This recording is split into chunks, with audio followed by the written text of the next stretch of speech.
Taste the Daily. Nagamalai புதுக்கோட்டையில் மதுரை காமராஜர் பல்கலைக்கழகத்தில் தற்காலிக ஊழியராக பணிபுரிந்து வரும் ஹரிசிங் தலையில் பலத்த காயத்துடன் சடலமாக மீட்கப்பட்டுள்ளார். நாகமலை பகுதியில் உள்ள கால்வாயில் சடலம் ஒன்று இருப்பதாக தகவல் கிடைத்தது.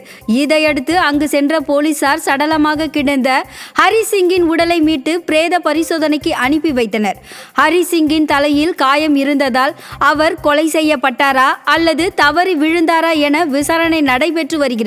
ஸ்டிக்கர் மாடல் ஸ்டாலின் ஆட்சியில் நாளுக்கு நாள் கொலை, கொள்ளை, வழிப்பறி சம்பவங்கள் அரங்கேறி வருவதாக பொதுமக்கள் குற்றம் சாட்டியுள்ளனர். கடலூர் மாவட்டம் சுத்துக்குழி பகுதியில் பல மாதங்களுக்கு முன்பு கட்டப்பட்ட பொது சுகாதார வளாகம் பயன்பாட்டிற்கு வராததால் பொதுமக்கள் ஏமாற்றம் அடைந்துள்ளனர்.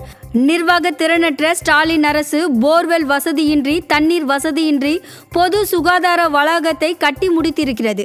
அடிப்படை வசதிகளின்றி கட்டி முடிக்கப்பட்ட பொது சுகாதார வளாகத்தை மூடி வைத்திருப்பதால் யாருக்கு என்ன பயன் என கேள்வி எழுப்பும் மக்கள் உடனடியாக தண்ணீர் வசதி ஏற்படுத்தி சுகாதார வளாகத்தை பொதுமக்கள் பயன்பாட்டிற்கு கொண்டு வர வேண்டும் என கோரிக்கை விடுத்துள்ளனர்.